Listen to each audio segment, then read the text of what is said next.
Pendant les 47 dernières années, le temps a été l'arme la plus fiable de la République islamique. Chaque crise à laquelle le régime a été confronté, il a survécu en attendant. Regardez la crise des otages en 1979. Elle a duré 444 jours. Ensuite, regardez la guerre Iran-Irak qui a duré 8 ans, et le régime a gagné en tenant plus longtemps que Saddam. Ils ont fait la même chose dans toutes les négociations qui ont jamais eu lieu sur leur programme nucléaire. Leur objectif était simplement d'attendre encore, et de laisser les Américains se lasser.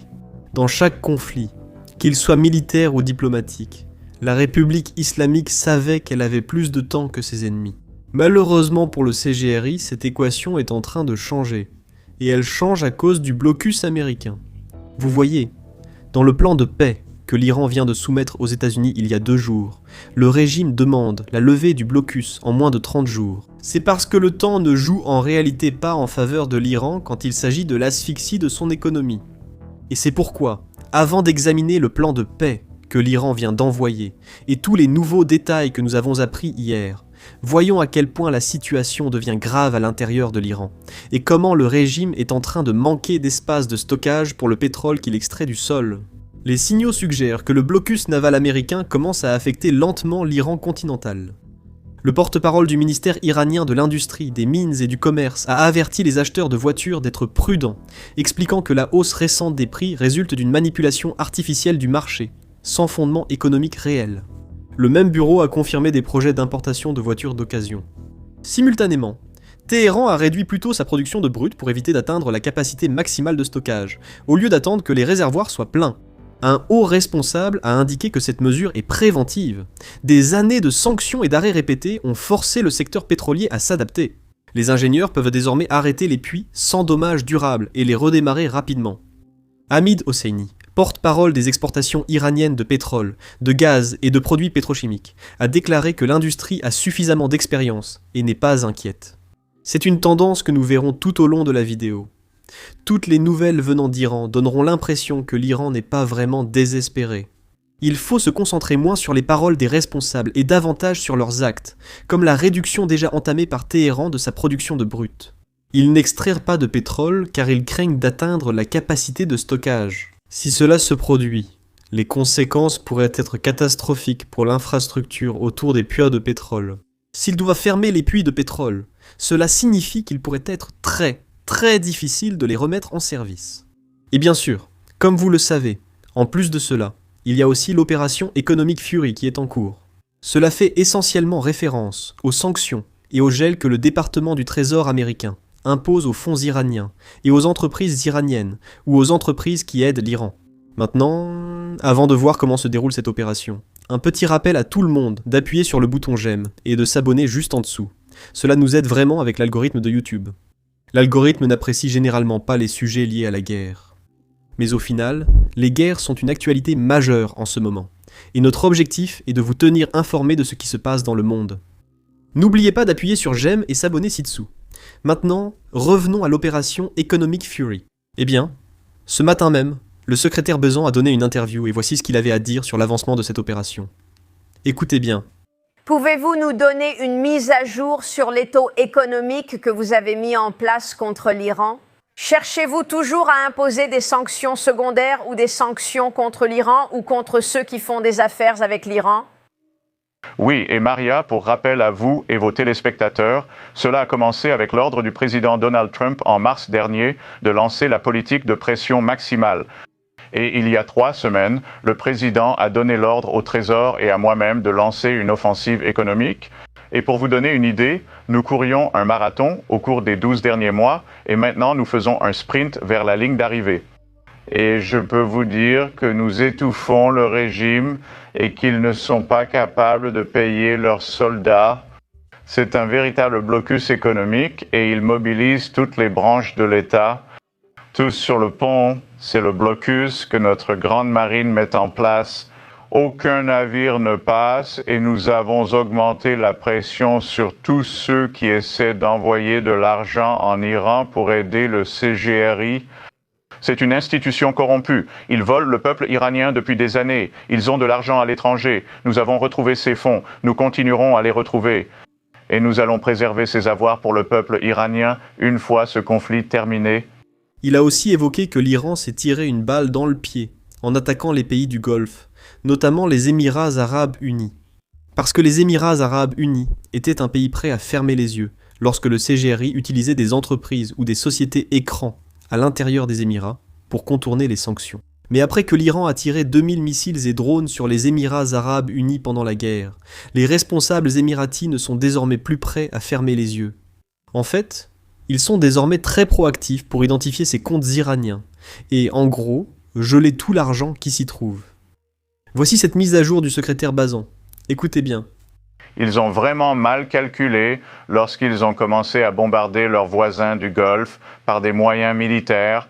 Et en réponse, les voisins du Golfe, que je qualifierais de plutôt permissifs, en laissant entrer l'argent du CGRI iranien, l'argent du régime iranien dans leur système bancaire, se sont montrés très coopératifs. Et ils sont venus nous voir, nous ont donné les détails et nous ont permis de geler ces avoirs. Donc le CGRI voit ses avoirs volés accumulés pendant des années, des décennies, depuis 47 ans, se faire geler et disparaître très rapidement. Les Émirats arabes unis ont décidé que l'OPEP n'était pas pour eux. La plupart des monopoles finissent par s'effondrer sous leur propre poids. Et Maria, on peut en parler maintenant ou dans une minute, mais cela me donne beaucoup d'optimisme quant au fait que les prix du pétrole, une fois ce conflit terminé, seront bien plus bas qu'ils ne l'étaient avant. Ou au début de l'année, ou à n'importe quel moment en 2020-2025.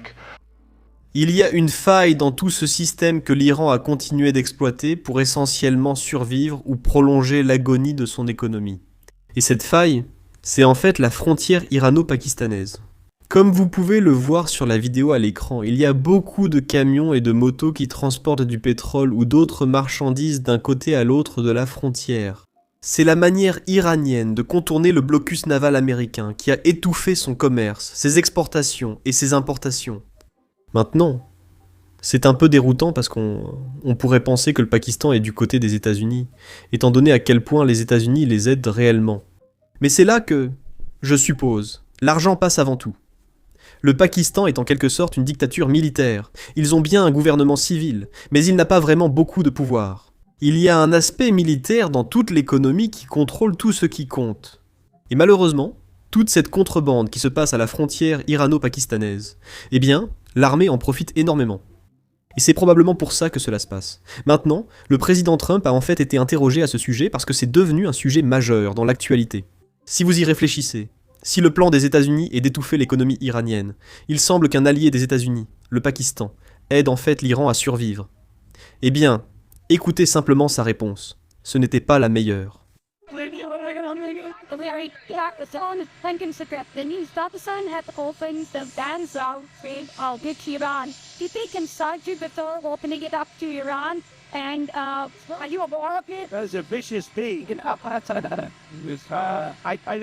Oui, je vais bien. J'ai un contrôle binaire. J'ai beaucoup de respect pour le Pakistan, pour le maréchal et pour le Premier ministre. Maintenant, il y a un aspect positif à tout cela. C'est que toute cette histoire de contrebande reste une très petite fuite. L'Iran ne peut absolument pas remplacer ce qu'il pouvait exporter, vous savez, par des pétroliers transportant 2 millions de barils de pétrole en une seule fois. Il est tout simplement impossible de remplacer ce genre de volume d'un seul coup avec des voitures et des motos. Il vous faudrait 17 000 motos transportant ces seaux de 5 gallons que vous pouvez trouver chez Home Depot. 17 000 rien que pour remplacer un seul pétrolier. Donc oui, il y a une fuite, mais j'espère qu'elle est très faible comparée au commerce que l'Iran effectuait par voie maritime. Maintenant, concentrons-nous sur les négociations. Il semble que nous ayons quelques détails sur ce qui était inclus dans le nouveau plan que l'Iran a envoyé aux États-Unis.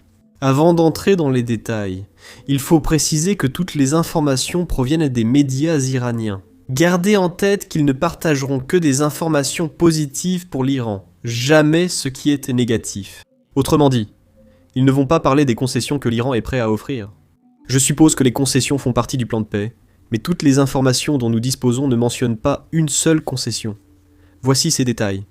Des sources affirment que le plan iranien comprend 3 étapes et vise à transformer le cessez-le-feu pour mettre fin à la guerre en 30 jours. Il inclut un engagement de non-agression, notamment d'Israël, pour garantir la fin des combats et éviter le retour de la guerre au Moyen-Orient. Cela fait sans doute référence au Liban et à une guerre israélienne contre le Hezbollah. Je continue. La première phase ouvrirait progressivement le détroit d'Ormuz et lèverait le blocus américain sur les ports iraniens. Téhéran pourrait prendre en charge la gestion des mines marines. La deuxième phase de la proposition stipule le retour de l'Iran à l'enrichissement à l'issue du délai, à 3,6%, conformément au principe de non-stockage. Le plan prévoit que les États-Unis et Israël s'abstiennent d'attaquer l'Iran et ses alliés, en échange de l'engagement de l'Iran à ne pas lancer de frappe. La proposition refuse le démantèlement ou la destruction des installations nucléaires iraniennes. La levée des sanctions comprend la libération progressive des fonds gelés. Dans la troisième phase, Téhéran a proposé d'entamer un dialogue stratégique avec les voisins arabes et de construire un système de sécurité incluant tout le Moyen-Orient. Encore une fois, ce ne sont pas tous les détails. Je suppose qu'il y a des choses, des concessions que l'Iran propose, qui ne sont pas incluses puisque les détails proviennent des médias iraniens. Il est important de noter que cette proposition impliquait que l'Iran accepte un enrichissement nul pendant un certain temps. On ignore cependant la durée exacte. Les négociations précédentes ont montré que les États-Unis voulaient une durée de 20 ans, tandis que l'Iran préférait 5 ans. On peut penser que ce sera entre les deux, mais sans certitude. Un autre point intéressant est que l'Iran refuse de démanteler ses installations nucléaires.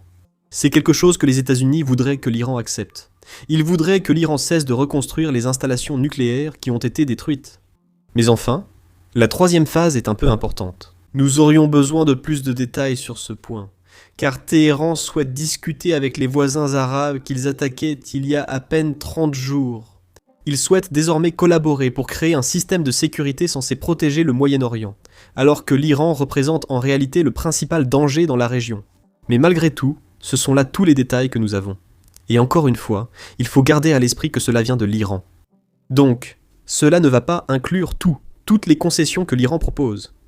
Maintenant, voici la déclaration que le président Trump a faite hier à propos de cette proposition. Écoutez bien. Non, je ne l'ai pas fait. Je regarde ça ici. Oui, je t'en parlerai plus tard, mais... Hier soir, tu as dit que tu serais peut-être mieux sans conclure d'accord du tout. Eh bien, je n'aurais pas à le faire. Je n'ai pas dit ça. J'ai dit que si on partait maintenant, il leur faudrait 20 ans pour reconstruire. On ne part pas maintenant. On agit pour éviter à quiconque de revenir dans 2 ou 5 ans. Tu as aussi dit hier soir que... Ils m'ont parlé du concept de l'accord et vont m'envoyer la formulation exacte. Il a aussi publié ce tweet. Je vais bientôt examiner le plan que l'Iran vient de nous envoyer, mais je ne peux pas imaginer qu'il soit acceptable tant qu'ils n'ont pas encore payé un prix suffisamment élevé pour ce qu'ils ont fait à l'humanité et au monde au cours des 47 dernières années. Merci pour votre attention. Ensuite, il a aussi parlé d'éliminer le reste des missiles que l'Iran possède encore. Écoutez bien. Regardez, environ 85% des capacités de fabrication de missiles de l'Iran ont été éliminées. C'est exact. Tout le monde a eu l'impression que c'était un joli secret à éliminer. Eh bien, j'aimerais l'éliminer et j'aimerais être un point de départ pour qu'il puisse se reconstruire. Et oui, j'aimerais éliminer. Maintenant, pour comprendre pourquoi l'Iran agit comme il le fait en ce moment, nous devons revenir en arrière et regarder comment l'Iran en est arrivé là aujourd'hui. Cela ne veut pas seulement dire revenir à 1979 lorsque la révolution islamique a eu lieu. En fait, nous devons remonter encore plus loin, à l'époque où la dynastie Qadjar dirigeait l'Iran au XIXe siècle, et examiner comment les décisions prises par la classe dirigeante à cette époque affectent encore l'Iran aujourd'hui. Eh bien, devinez quoi ? C'est ce que nous faisons dans notre podcast en plusieurs parties sorties aujourd'hui. Si l'histoire de l'Iran vous intéresse, et que vous voulez comprendre la situation actuelle, allez y jeter un œil. Vous pouvez le regarder en cliquant sur les liens dans la description ou simplement en cliquant sur l'écran de fin qui s'affiche. En gros, en cliquant sur la vidéo qui est sur votre écran.